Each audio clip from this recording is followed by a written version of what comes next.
Pessoal, foi trocado o tensor, foi trocada a polia auxiliar aqui, foi trocado tudo. O barulho parou, tá? Só que a correia tá pulando para fora aqui. Tá tudo certinho, tudo novo aqui, não tem mais o que trocar.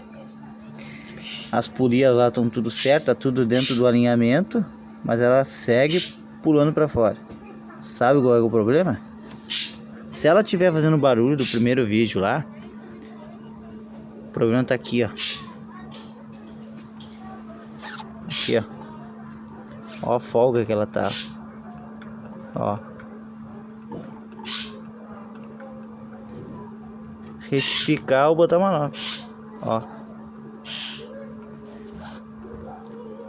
Tá botando pra fora a correia.